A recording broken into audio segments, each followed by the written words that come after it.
जय माँ इंद्राक्षी जय अम्बे। इंद्राक्षी धाम में दर्शकों आप सभी का हम हार्दिक स्वागत करते हैं। आज के दिन जिन जातकों का जन्म दिवस है, मैरिज एनिवर्सरी, उन सभी को हमारी तरफ से बहुत बहुत शुभकामनाएं। आज बरुथनी एकादशी है। ये एकादशी अपने आप में बहुत पवित्र शुभ मानी जाती है। और दूसरी बात, जो भी साधक एकादशी का व्रत रखते हैं, दशमी में ही कुछ नियमों को निभाना होता है। फिर एकादशी के व्रत के नियम होते हैं। फिर द्वादशी में जब आप व्रत खोलते हैं तो नियम होते हैं। कुछ ऐसी बातें हैं, कुछ ऐसे पदार्थ हैं या खाद्य पदार्थ कह लें, उनका निषेध होता है एकादशी से पहले भी। तो आप आगे के लिए उन्हें नोट कर सकते हो। तो आइए पहले आज का हम पंचांग देखें, फिर आगे की चर्चा करते हैं। 4 मई सन 2024 दिन शनिवार, संवत 2081, वैशाख मास, कृष्ण पक्ष, तिथि बरुथनी एकादशी, नक्षत्र पूर्वा भाद्रपद, राहु काल 9 से 10:30, दिशा शूल पूर्व दिशा। अब देखो, एकादशी अपने आप में बहुत ही पवित्र है, पुण्य है, पुण्य को प्रदान करने वाली तिथि है। बहुत लोग हमारे ऐसे हैं, हमारे घर के बुजुर्ग बड़े, जो एकादशी का व्रत बहुत प्रेम से लंबे समय से रखते आ रहे हैं। कई बार आपको ये मालूम नहीं होता, बहुत भी ऐसे भी साधक हैं कि उन्हें कितने साल हो गए हैं, 10, 20, 30, पता ही नहीं लगता कि कितने साल उनको एकादशी का व्रत रखते हुए हो गए हैं। लेकिन जो लंबे समय का व्रत, बहुत लंबे समय का व्रत हो जाए, एक बार उस व्रत का उद्यापन कर देना चाहिए। ये भी आप, भले आपको ये ध्यान ना हो 10 साल हुए हैं, 15 हुए हैं, लेकिन एक बार अच्छे से विधि विधान के माध्यम से उस व्रत का हमें उद्यापन कर देना चाहिए। फिर चाहे आगे से हम दोबारा स्टार्ट कर सकते हैं, ये भी आप ध्यान रखें। दूसरी बात, आज के दिन श्री हरि का चिंतन सर्वोपरि है। विष्णु सहस्त्रनाम पढ़ना बहुत ही शुभ है। उसके साथ साथ हम जो एकादशी जो भी रखते हैं, एकादशी से पहले जो दशमी तिथि आती है, जैसे कल दशमी थी, तो हम दशमी तिथि की भी कुछ ऐसे खाद्य पदार्थ हैं जिनका हम निषेध मानते हैं एकादशी के व्रत के लिए। तो वो भी आप बातें नोट कर लें, एकादशी के दिन की भी कुछ नोट कर लें, और द्वादशी का भी कुछ आप चार्ट नोट कर लें। आइए आप देखें अपनी स्क्रीन के ऊपर। दशमी तिथि में कांस, उड़द, मसूर की दाल, चना, कोदो, शाक, मधु, दूसरे का अन्न, 2 बार भोजन तथा मैथुन, इन सब 10 वस्तुओं का त्याग कर देना चाहिए। एकादशी तिथि में किसी भी प्रकार का धन के लेन देन का कोई क्रीड़ा खेलना निषिद्ध है। नींद लेना, पान खाना, दूसरे की निंदा करना, चुगली करना, चोरी, हिंसा, मैथुन, क्रोध तथा असत्य भाषण, इन 11 बातों का त्याग कर देना चाहिए। द्वादशी में भी नोट करें, द्वादशी को कांस, उड़द की दाल, शराब, मधु, तेल, पतितों से वार्तालाप, व्यायाम, परदेश गमन, 2 बार भोजन, मैथुन, बैल की पीठ पर सवारी और मसूर की दाल, इन 12 वस्तुओं का त्याग कर देना चाहिए। ये बरुथनी एकादशी के बारे में तो है ही है, लेकिन आम एकादशियों में भी यदि आप बहुत अच्छे से नियम से व्रत रखते हैं तो पहले और दूसरे दिन की भी कुछ बातों का हम ध्यान रखें। और अमूमन तो जो एकादशी रखने वाले साधक हैं, भक्तगण हैं, वो इस प्रकार की सभी चीज़ों से दूर रहते हैं। रही खान पान की बात, किसी दाल वगैरह की बात, तो वो भी शायद आप लोग ये सब बातें जानते ही होंगे। दूसरी बात, एकादशी में हम जितना हमसे चिंतन हो सके हम प्रभु का चिंतन करें। एकादशी के व्रत का पारण आप जैसे जानते ही हैं, द्वादशी की प्रातःकाल होता है। एकादशी में बिल्कुल अन्न नहीं लेते हैं, लेकिन बहुत लोगों का शरीर जर्जर हो जाता है, या जिन्हें डायबिटीज़ है, बहुत सारी ऐसी बातें हैं, तो क्या वो फल ले सकते हैं? आप बिल्कुल एकादशी में फल ले सकते हैं। आप जूस का सेवन कर सकते हैं, आप दूध ले सकते हैं, उसमें किसी भी प्रकार का कोई हर्ज नहीं है।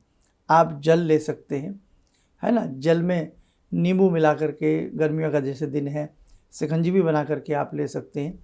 कहने का भाव कि प्रभु स्मरण बहुत आवश्यक है, और प्रभु ने जो ये हमें शरीर दिया है तो इसमें ये लालसा भी ना रहे कि हम भूख से व्याकुल हैं, इसलिए जो हल्का फुल्का हमसे हो सके वो हम ले सकते हैं। फल के बारे में तो ये भी कहा गया है, यदि आपका कोई भी व्रत है या आपको सुबह सुबह ऐसा लगता है कि आप बिल्कुल खाली पेट नहीं रह पाएंगे और अभी आपको पूजा भी करनी है, तो कोई फल मानसिक रूप से भगवान को चढ़ा करके उससे ग्रहण किया जा सकता है। उसके उपरांत भी आप अपनी पूजा पद्धति को कर सकते हैं, लेकिन ये कार्य अति आवश्यकता में है, तो आपकी वो पूजा खंडित नहीं मानी जाएगी, क्योंकि फल रस में आता है, एक सौम्य पदार्थ में आता है, ये अन्न में इसकी गिनती नहीं की जाती है। ठीक है, तो अति आवश्यकता में भगवान ने और शास्त्रों ने हमारी बहुत सारी हमें छूट दी हैं। बहुत लोग ऐसे हैं लंबे समय से व्रत रख रहे हैं, लेकिन एकादशी में कोई ऐसा कार्य पड़ जाता है तो कहा गया है कि राहगीर हो, मुसाफिर हो, यात्री हो, वृद्ध हो, बूढ़ा व्यक्ति हो, बहुत ज़्यादा वृद्ध हो, और या बीमार हो, बालक हो, तो उन सब के लिए ऐसे कोई कड़े नियम नहीं हैं कि आपको भगवान की तरफ से छूट है। आपसे जितना जैसे निभ सके आप अपने नियमों को उस प्रकार से निभा सकते हैं। भगवान भाव में बसते हैं, भगवान प्रेम में बसते हैं, भगवान आपकी आस्थाओं में बसते हैं। तो बस आस्था आपकी प्रगाढ़ होनी चाहिए, आपके भाव अच्छे होने चाहिए, तो आपका भजन भी अच्छा होगा। तो जैसे कि आज एकादशी है, गौ माता की सेवा करना, पक्षियों को कुछ ना कुछ खिलाना, पानी आदि की व्यवस्था करना, और साथ ही चलते फिरते उठते बैठते श्रीमन्नारायण श्रीमन्नारायण श्री हरि के नाम का संकीर्तन करते रहना आज के दिन बहुत आवश्यक है। आइए समय हो चला आज की ध्यान साधना का, जुड़ते हैं भगवान श्री पुरुषोत्तम से, श्रीमन्नारायण से। ॐ करारविन्दे न पदारविन्दं मुखारविन्दे विनिवेशयन्तं वटस्य पत्रस्य पुटे शयनं बालामुकुन्दं मनसा स्मरामि बालामुकुन्दं मनसा स्मरामि कस्तूरीतिलकं ललाटपटले वक्षस्थले कौस्तुभं नासाग्रे वरमौक्तिकं करतले वेणुकरे कङ्कणं सर्वाङ्गे हरिचन्दनं सुललितं कंठे च मुक्तावले गोपास्ति परिवेष्टितो विजयते गोपालचूडामणि शान्ताकारं भुजगशयनं पद्मनाभं सुरेशं विश्वाधारं गगनसदृशं मेघवर्णं शुभांगं लक्ष्मीकान्तं कमलनयनं योगवृद्ध्यानगम्यं वन्दे विष्णुं भवभयहरं सर्वलोकैकनाथं। कवच बना लें, ध्यान करें, श्रीमन्नारायण की कृपा हम सबके ऊपर बरस रही है।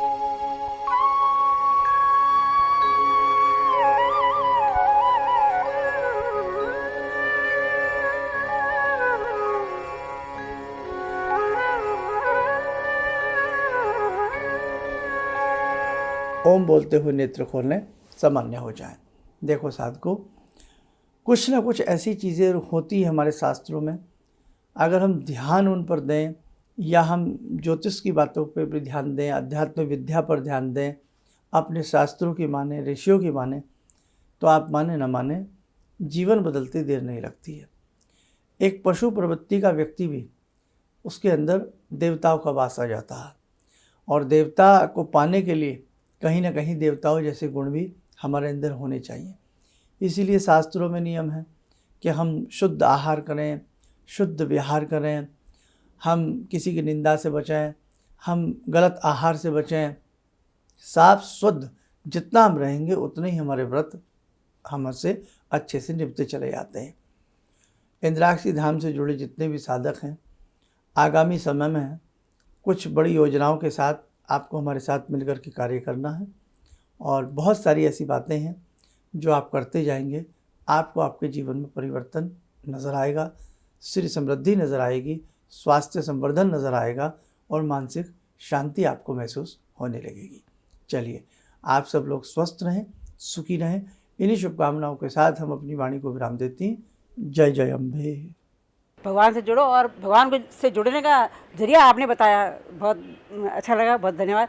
और सनातन धर्म को जिंदा रखने के लिए आप जो प्रयास कर रहे हैं वो बहुत सराहनीय है। हम लोग को मौका मिला है, हम लोग भाग्यशाली हैं जो आपके करीब आने का हम लोग को मौका मिला है।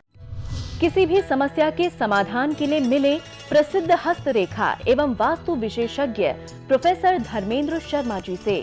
नोट: शिविर में भाग लेने हेतु एवं व्यक्तिगत रूप से मिलने के लिए कॉल करने का समय सुबह 10 बजे से शाम 6 बजे तक।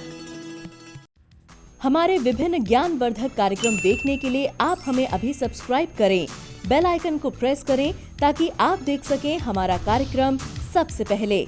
और अधिक जानकारी के लिए फेसबुक पेज को लाइक करना न भूलें।